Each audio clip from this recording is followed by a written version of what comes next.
L'arnaque de la taxe carbone. Les libéraux ont collecté la taxe pendant 7 ans et adopté une loi pour l'augmenter de 300% d'ici 2030. Et puis, quelques semaines avant les élections, ils l'ont caché. Tout ça pour essayer de remporter un 4e mandat. La loi sur la taxe carbone, qui permet aux libéraux de conserver la taxe et de l'augmenter, est toujours en vigueur aujourd'hui. Et c'est même après que Mark Carney a essayé de le cacher il y a quelques jours. Cette loi prévoit une hausse annuelle de la taxe jusqu'à 61 sous le litre en 2030. Les libéraux pourraient facilement réintroduire la taxe sur l'essence, le chauffage, les fermiers et plus, en appuyant simplement sur un bouton. Et s'ils voulaient réellement supprimer la taxe, ils auraient pu rappeler le Parlement et abroger la loi sur la taxe pour de bon. Mais ils ne l'ont pas fait. Si les libéraux remportaient les prochaines élections, Mark Carney, le conseiller économique de Justin Trudeau, devenu premier ministre, rétablirait simplement la taxe carbone, ce qu'il appelle une taxe carbone fantôme, sans remise. We need to use effectively a shadow carbon price. Mark Carney admet que sa future taxe carbone va rendre les voitures plus chères.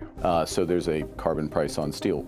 To the extent to which that's paid, yes, that does show up in the cost, for example, of an automobile. If you look at a $25,000 or less car, the cost, if you replaced all the steel and it became green steel, so no carbon steel, which is an extreme version of what we're talking about here, it's less than $200 additional price. So it's something, but it's not much. Juste $200? Bien sûr. Rappelez quand les libéraux nous ont dit que leur précédente taxe carbone ne coûterait pas cher. Et la taxe carbone fantôme de Carney va être beaucoup plus élevée que celle de Trudeau. So far, carbon prices have been applied sparingly. They've been set far too low. Voici l'arnaque libérale. Cacher la taxe avant les élections et l'augmenter après. Je vous avais dit qu'il était sournois, mais effrayant aussi. Tout comme Donald Trump frappe l'industrie canadienne avec un tarif douanier massif, Carney dit qu'il va imposer une énorme taxe carbone massive aux entreprises canadiennes. C'est en plus de la taxe carbone industrielle déjà introduite par Trudeau. La combinaison des tarifs de Trump et les taxes de Carney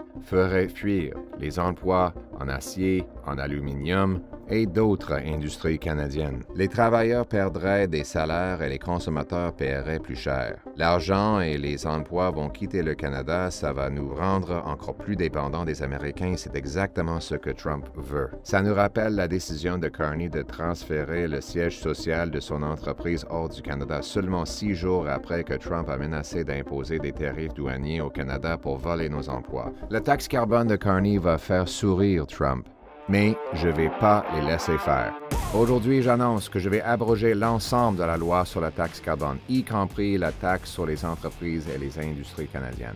Je vais supprimer la taxe pour tout le monde, pour de vrai et pour de bon. Je vais supprimer la taxe carbone sur l'essence, le chauffage, la nourriture et tout le reste. Mais on va aussi supprimer la taxe sur l'acier, l'aluminium, le gaz naturel, la production alimentaire, le béton et toutes les autres industries. Les conservateurs vont protéger l'environnement avec la technologie, pas des taxes. Alors que les libéraux vont taxer les entreprises pour leur consommation d'énergie, les conservateurs vont réduire les taxes et augmenter les incitations pour ceux qui réduisent les émissions. En élargissant l'éligibilité au crédit d'impôt à l'investissement pour la fabrication de technologies propres, on va récompenser les industries lourdes qui fabriquent des produits dont les émissions sont inférieures à la moyenne mondiale. Par exemple, l'industrie canadienne émet 2 tonnes d'émissions pour produire 1 tonne d'aluminium, alors que l'industrie chinoise en émet plus de 12 tonnes. C'est plus de 6 fois de plus. Donc, chaque fois qu'une entreprise canadienne produit l'aluminium, elle déplace de nombreuses tonnes d'émissions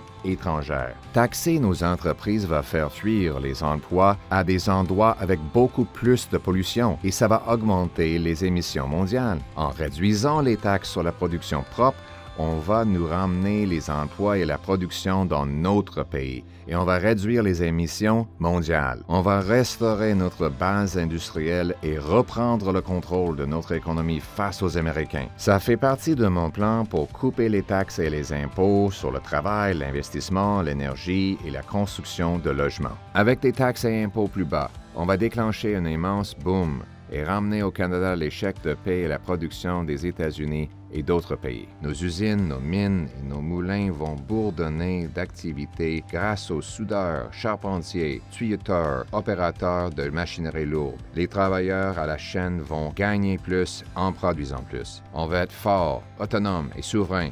On va se tenir debout et tenir tête aux États-Unis. On va rétablir la promesse du Canada, où n'importe qui, de n'importe où, peut accomplir ses rêves, où travailler fort permet de mener une belle vie dans une belle maison, dans un quartier sécuritaire, protégé par des frontières solides et des troupes courageuses sous un drapeau fier. Le Canada d'abord, ramenant le gros bon sens chez nous.